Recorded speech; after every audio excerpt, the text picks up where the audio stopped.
আল্লাহ তাআলা আমাদেরকে তারেক করিয়ে দিয়ে তানার মহান হুকুম আদায়ের উদ্দেশ্যে আমাদেরকে একত্রিত হওয়ার তৌফিক এনায়েত করেছেন। তাই আমরা তানার শেখানো বাক্যে শুকরিয়া আদায় করে বলবো আলহামদুলিল্লাহ। এরপরে পরে যারা কে সৃষ্টি না করিবে কায়নাতকে সৃষ্টি করা হবে, সেই মহামানবের দরবারে লাখো কোটি দরুদ ও সালাম বর্ষিত হোক। আমরা সবাই বলি সাল্লাল্লাহু আলাইহি ওয়াসাল্লাম। আজ রজব মাসের 7 তারিখ, প্রথম জুমা, 1445 হিজরি, ইংরেজি 19 তারিখ জানুয়ারি 2024, বাংলা 4। আমরা সবাই জানি। তো আজকের এই 7 তারিখ, 7ই রজব,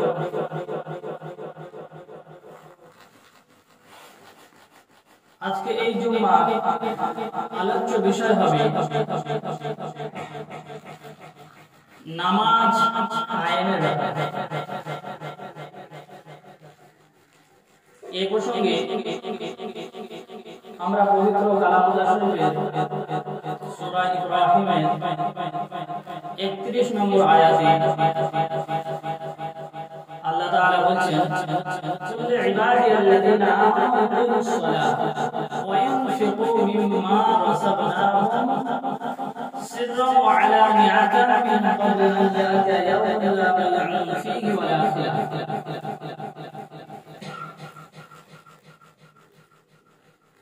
তুমি বলে দাও,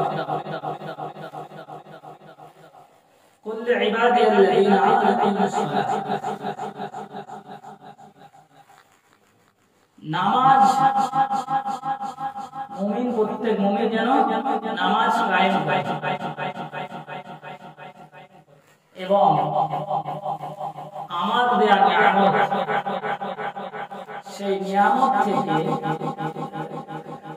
সে যেন আল্লাহর রাস্তায় গোপনে এবং লুকিয়ে দান সদকা করে। ওই সময় আসার পূর্বে, যে সময় কেনা বেচা বন্ধ হয়ে যাবে। তাহলে এই আয়াত দ্বারা আমরা বুঝতে পারলাম আল্লাহ তাআলা আমাদেরকে নামাজ কায়েম করতে বলেছেন এবং সাথে সাথে আল্লাহ তাআলা যে নিয়ামত আমাদেরকে দিয়েছেন সেই নিয়ামত থেকে দান সদকা করতে বলেছেন, প্রকাশ্যে কখনো গোপনে। ওই সময় আসার পূর্বে, যে সময় বেচাকেনা বন্ধ হয়ে যাবে।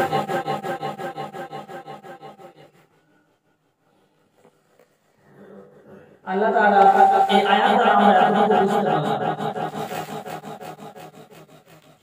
এরপরে আয়াতে আল্লাহ তাআলা বলেছেন যে নামাজ হলো, নামাজ এমন একটা ইবাদত, ইন্নাস সালাতা তানহা আনিল ফাহশাই ওয়াল মুনকার। নিশ্চয় মুমিনের জন্য নামাজ বর্হিত কাজ থেকে, মুমিনকে বর্হিত কাজ বা অশ্লীল কাজ থেকে নামাজ বাঁচাবে, বর্হিত কাজ থেকে সরিয়ে রাখবে। ইন্নাস সালাত, নিশ্চয় নামাজ, তানহা ফারে আনিল ফাহশাই ওয়াল মুনকার, অশ্লীল এবং বর্হিত কাজ থেকে। আমরা কোরআন শরীফের বহু জায়গায় এই নামাজের ব্যাপারে শুনেছি। একজন মুমিনের প্রথম দায়িত্ব হলো নামাজ আদায় করা। একজন মুমিন, একজন বেধর্মী, সে যখন প্রথম ধর্ম গ্রহণ করে, ইসলামে যোগদান করে, সে যদি জোহরের আগে ইসলাম ধর্ম গ্রহণ করে, তার জন্য সর্বপ্রথম কাজ হলো জোহরের নামাজ আদায় করা। वक्त এসে গেলে নামাজ আদায় করা। আসরের পূর্বে যদি সে ইসলাম ধর্ম গ্রহণ করে তার জন্য সর্বপ্রথম কাজ আসরের ওয়াক্তে আসলে আসর নামাজ, এরকম করে মাগরিবের নামাজ, ইশার নামাজ। তাহলে ঈমানের পরে সর্বপ্রথম যে কাজটা হবে সেটা হচ্ছে কি? নামাজ আদায় করা। কিন্তু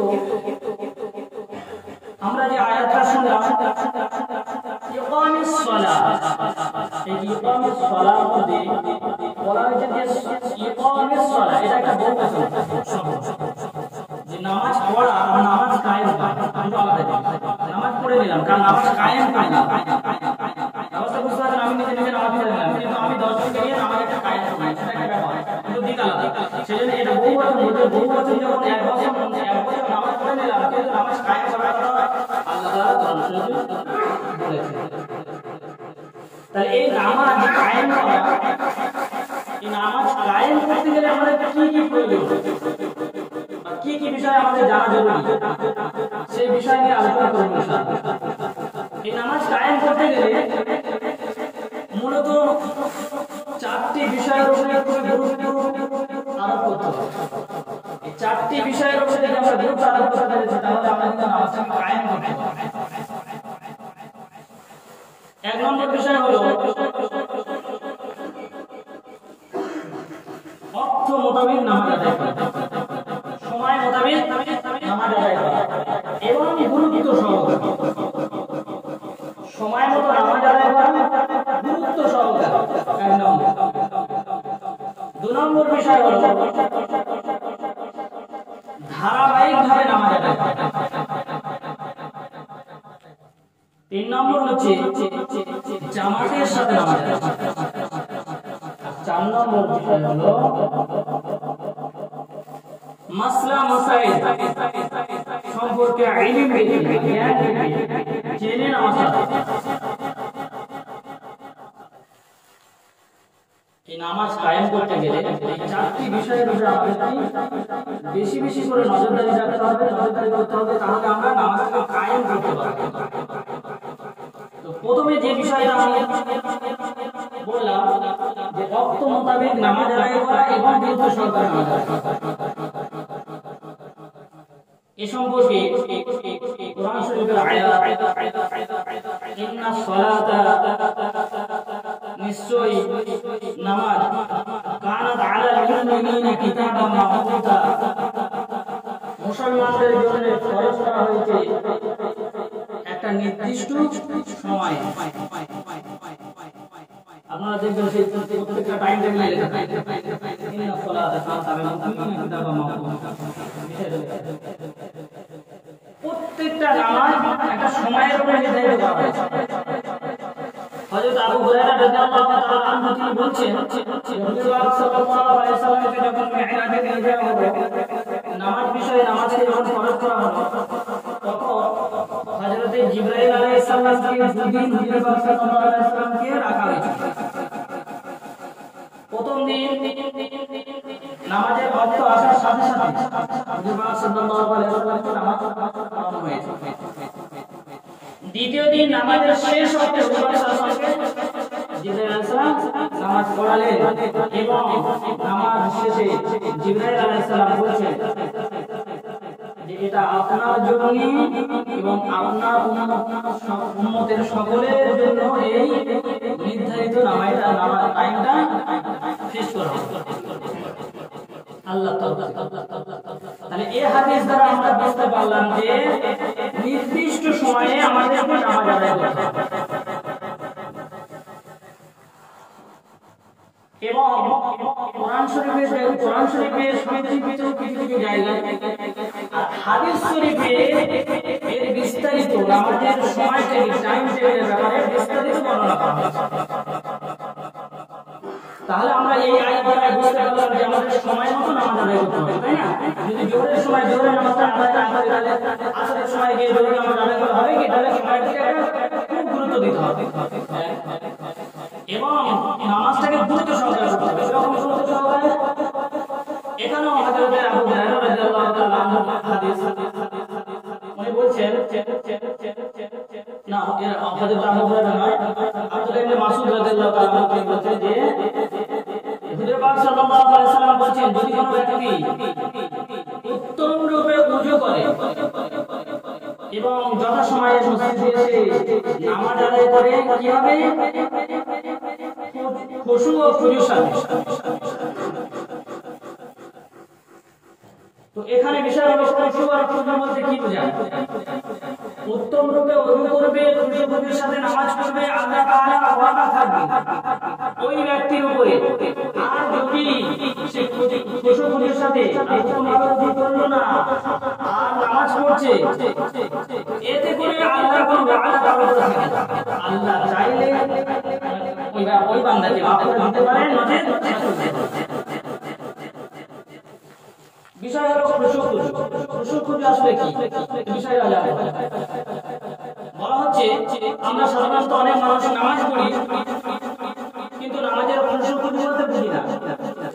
এই খুশু খুজু বলা হচ্ছে যে রুকু সিজদা সঠিক আদায় করা, ধীর স্থিরে নামাজ আদায় করা, হুটোপাটি করা না করা। যদি কোনো ব্যক্তি হুটোপাটি করে নামাজ পড়ে বলছে ওই নামাজ কিয়ামতের দিনে কালো কাপড়ের ন্যায় তার মুখে ছুঁড়ে মারা হবে। আর এই কথা বলা হবে দুনিয়াতে তুমি আমাকে যেভাবে বেইজ্জতি করেছো আজকে আল্লাহর সামনে তোমাদের বেইজ্জতি করবে।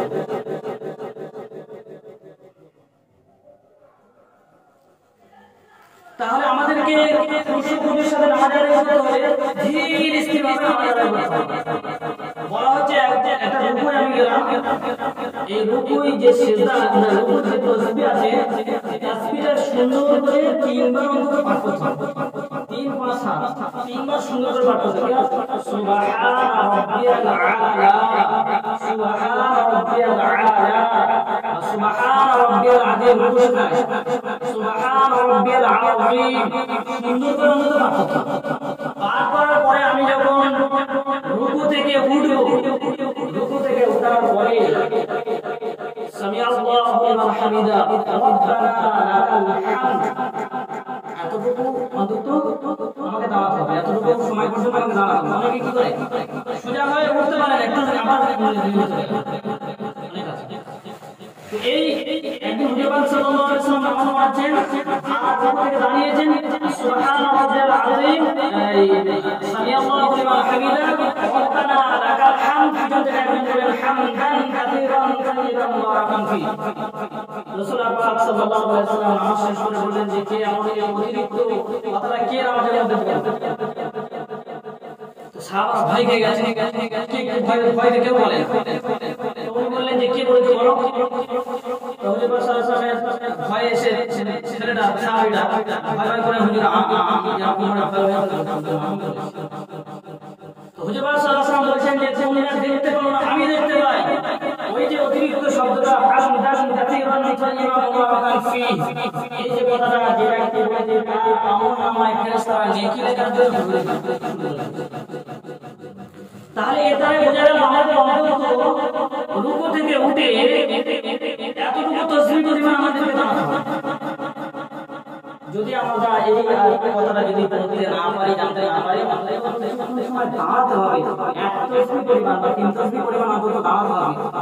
দাঁড়িয়ে তারপরে আমরা সিজদাতে যাব। তার আগে যদি আমরা সিজদাতে চলে যাই বলছেন আমার ওইভাবে হবে, এটা কালো কাপড় দিয়ে আমাদের উপরে ছুঁড়ে মারা হবে। এরপর আমরা সিজদায় চলে যাচ্ছি, সিজদা সুন্দর করে 3 বার আদায় করছি। আদায় করার পরে যে আমরা উঠছি, উঠে বসছি যে সময়টা দুই সিজদার মাঝখানে যে বসার সময়টা, এই সময়টা আমাদের বলা হচ্ছে 3 তাসবিহ পরিমাণ বসতে হবে।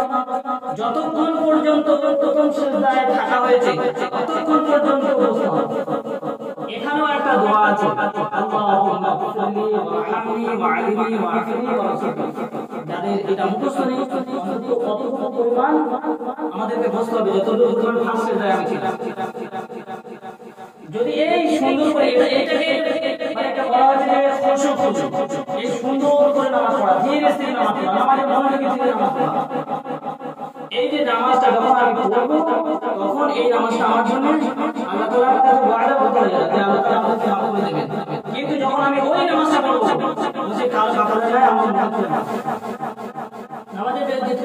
তারপরে আপনি দেখেন আমি এত কষ্ট করে শেষ পর্যন্ত সময় বসে করতে আসছি, ফজরের কে বের হবে কত করে নামাজ পড়ে নিতে আমার নামাজটাই যদি না হয় তাহলে আমার কষ্ট করে আমাকে তাহলে ওয়াক্ত মোতাবেক নামাজ পড়তে হবে এবং সূর্যের সাথে নামাজ পড়তে হবে, সেটা বোঝা গেল। দ্বিতীয় নম্বর হচ্ছে ধারাবাহিকভাবে নামাজ পড়তে হবে। আমরা সাধারণত অনেক মানুষ এমন আছি যারা মানে ঈদের সময় ঈদের নামাজ পড়ি, আবার কেউ কেউ আছে জুমার দিনেও নামাজ পড়ি, কেউ এমন আছি 5 ওয়াক্তের মধ্যে 3 ওয়াক্ত করি, 2 ওয়াক্ত করি, 1 ওয়াক্ত করি, কেউ 5 ওয়াক্ত করি, আলহামদুলিল্লাহ, খুব ভালো। কিন্তু এই যে ধারাবাহিক নামাজের ব্যাপারটা আমরা যে ধারাবাহিক নামাজের কথা, এখানে একটা হাদিস রাসূলুল্লাহ সাল্লাল্লাহু আলাইহি ওয়াসাল্লাম বলেছেন, হযরত আবু হুরায়রা রাদিয়াল্লাহু তাআলা বর্ণনা করেন, একজন কানা মানুষ সে এসে অন্ধ, কানা মানে একবার সেটা টোটালি দেখতে পায় না, অন্ধ মানুষ এসে হুজুর পাক সাল্লাল্লাহু আলাইহি ওয়াসাল্লাম, আমি অন্ধ মানুষ, আমাকে দেখতে পাই না, অতএব আপনি যদি রুখসাত দেন তাহলে আমি ফজরের নামাজটা বাড়িতে পড়ব।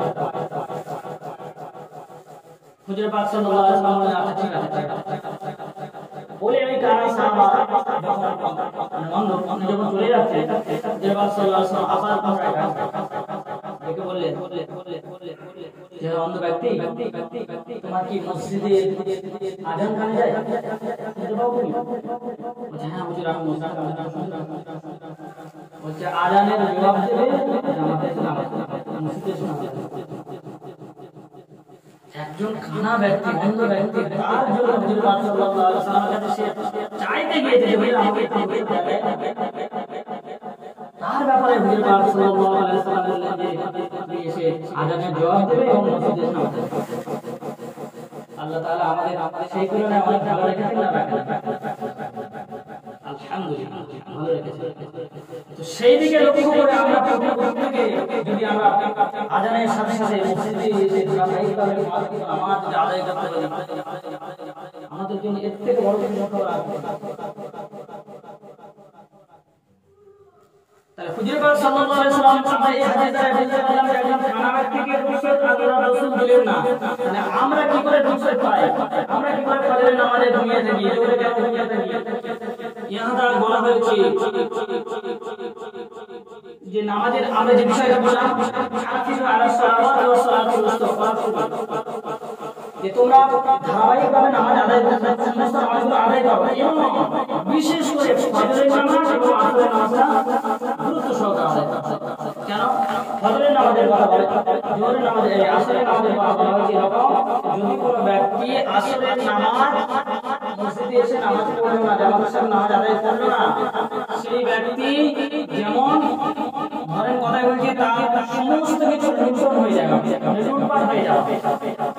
যে ব্যক্তি আসরের জামাত মসজিদে এসে নামাজ জামাত আদায় করলো না, তার সমস্ত ধন সম্পদ লুট হয়ে যাবে। দুনিয়ার ক্ষেত্রে যদি আমরা এরকম ভাবে ভেবে দেখি যে আমাদের জমি জায়গা, টাকা পয়সা, বিবি বাচ্চা সব যদি আমাদের লুট হয়ে যায়, তাহলে আমরা অসহায় হয়ে যাব। কিন্তু আমরা সব এই বিষয়টা আসরের জামাত যখন আমরা অজান্তে ছেড়ে দিচ্ছি, ইচ্ছাকৃত ছেড়ে দিচ্ছি, আমাদের সমস্ত কিছু ধ্বংস হয়ে যাচ্ছে। এবং ফজরের নামাজ যদি কোনো ব্যক্তি জামাতের সাথে আদায় করলো না, মসজিদে এসে আদায় করলো না, বলা হচ্ছে যে ব্যক্তি ফজরের নামাজ জামাতের সাথে আদায় করলো, সে যেন ইসলামে প্রতিষ্ঠিত করার জন্য ঝান্ডা, ইসলামের ঝান্ডাটা কাঁধে নিয়ে মসজিদে নামাজ। আর যে ব্যক্তি ফজরের নামাজ জামাতের সাথে আদায় করলো না, সে যেন শয়তানের পতাকা ঘাড়ে করে নিয়ে বাইরে বাড়ায়। তাহলে আমাদের অজান্তে আমরা শয়তানের পতাকা, তাই আমরা বিশেষ করে নামাজের ধারাবাহিকতা আমরা ফলো করব। এরপরে তৃতীয় যে বিষয়টা ছিল, বিষয়টা হচ্ছে জামাতের নামাজ। জামাতের সাথে নামাজ আদায় করার ব্যাপারে নবী পাক সাল্লাল্লাহু আলাইহি ওয়াসাল্লাম বলেছেন যে আমার মন চায় আমি কিছু সংখ্যক যুবককে বলি তারা যেন শুকনো কাঠ জোগাড় করে, আর আযানের পরে যারা মসজিদে এসে জামাতের নামাজ আদায় না করে তাদের ঘরটা গিয়ে যাবে। বলছে শুধু ওই ঘরে শিশু আর অবলা নারী যদি না থাকে তাহলে যেখানে হুজুর পাক সাল্লাল্লাহু আলাইহি ওয়াসাল্লামকে তায়েফের ময়দানে তার দান্দান মোবারক শহীদ হয়ে গেছে উহুদের ময়দানে। এরপরে তায়েফবাসীরা হুজুর পাক সাল্লাল্লাহু আলাইহি ওয়াসাল্লামের পিছনে ছেলে লাগিয়ে দিল, বাচ্চা বাচ্চা ছেলেদেরকে লাগিয়ে দিল, ভিড় মেরে সারা শরীর রক্তায় করে দিতে রক্ততে জুতো জমা বেঁধে গেছে। এরপরে ফেরেশতারা এসে বলছে হুজুর একবার কাছে আপনি অনুমতি দেন, এই উহুদ পাহাড়কে আমি এরকম একসাথে চিপসে এর ভেতরে যারা আছে এরকম জাদু করেছে সমস্ত একদম চিপসে শেষ করে দেব। হুজুর পাক সাল্লাল্লাহু আলাইহি ওয়াসাল্লাম বলেন যে যদি তাই হয়ে থাকে আমি বন্ধ করে দিই, আমাকে তো আল্লাহ নবী করে পাঠিয়েছেন, আমি দাউদকে কাছে এরা বোঝে না, এরা বোঝে না, এরা আজকে না বুঝলে এরপরে প্রজন্ম হয়ে তারা আমরা বুঝবো, তারা কলেমা গ্রহণ করবে। হুজুর পাক সাল্লাল্লাহু আলাইহি ওয়াসাল্লাম এত দয়ালু তিনি বললেন জামাতে যারা আমাকে আমল করে কিছু সংখ্যক যুবকদেরকে বলি তারা কিছু না কাজ করে ভাটাকে যায়।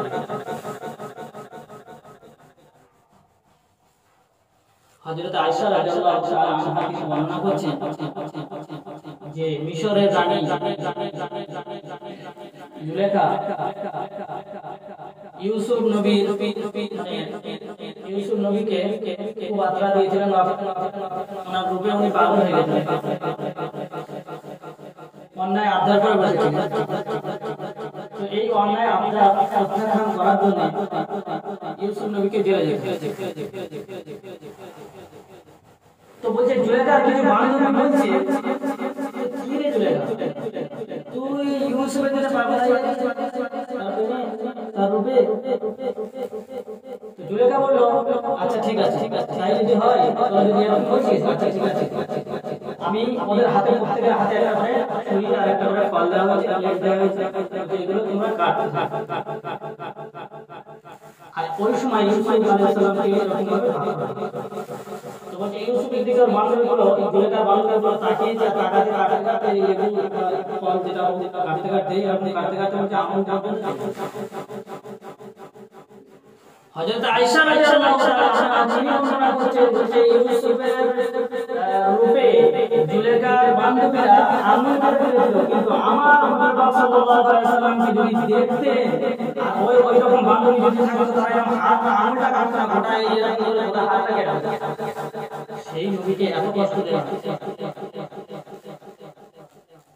তারপরে নবী কি বলেছে যে আমি বদদোয়া করতে আসিনি, আমি যদি বদদোয়া করে ধ্বংস করতে হতো তাহলে আমি মানে ইমানে দাউদ থাকতাম।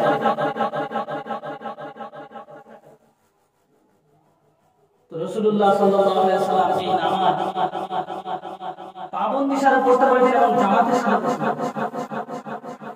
আপনারা সবাই জানেন অবগত থাকবেন হুজুর পাক সাল্লাল্লাহু আলাইহি ওয়াসাল্লামের মানে বিদায় হজের পরে উনি অনেক অসুস্থ হয়ে পড়েছেন, এমনকি কখনো বেহুশ হয়ে যাচ্ছেন, কখনো হুঁশ ফিরছে। তো জুম্মার বায়ান দিতে গিয়ে বলেছে যে দুনিয়ার সমস্ত সম্পদ আল্লাহ তাআলা যারাকে দিতে চেয়েছেন বা দিয়েছে এই সমস্ত সম্পদকে উপেক্ষা করে সেই বাদশা তার প্রভুর সাথে দেখা করাটা খুবই জরুরি মনে করছে। যখনই এই কথাটা বলেছে হযরত আবু বকর রাদিয়াল্লাহু তাআলা আনহু তার চোখ থেকে ঝরঝর করে পানি চলে এসে কান্নায় ফেটে পড়েছে।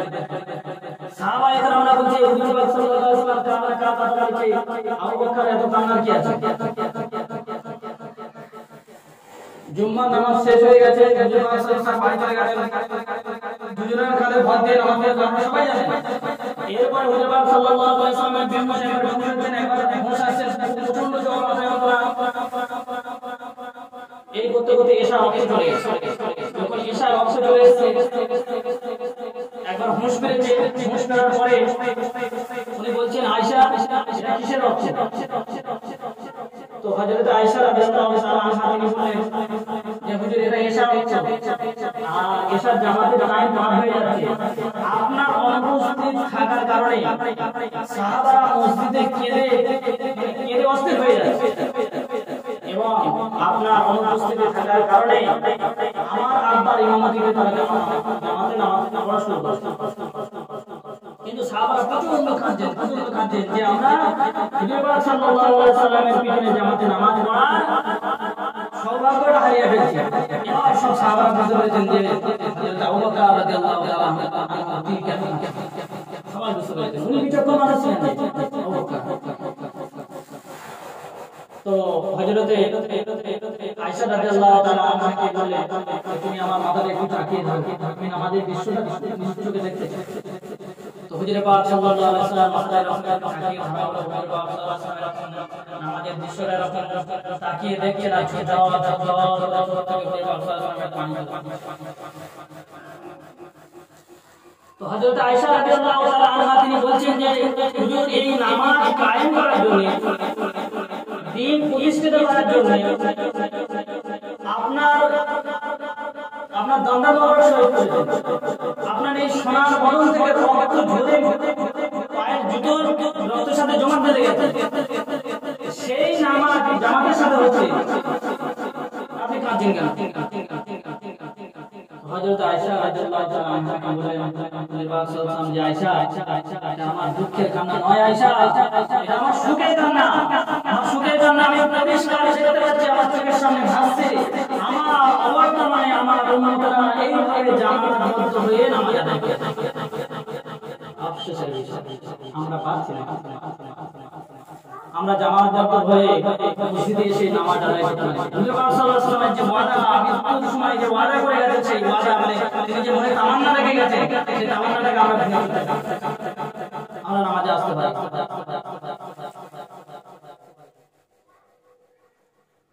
আল্লাহ তাআলা আমাদের সকলকে পাঁচ ওয়াক্ত নামাজ ধারাবাহিকভাবে জামাতের সাথে নামাজ আদায় করতে হবে।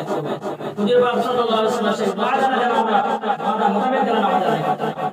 এরপর হুজুর পাক সাল্লাল্লাহু আলাইহি ওয়াসাল্লামের জন্য একদম কাছাকাছি তিনি বলছেন আসসালাত আসসালাত মা মালাকাত আইমানুকুম, নামাজ নামাজ আমার উম্মতরা তোমরা নামাজ ছেড়ে দাও।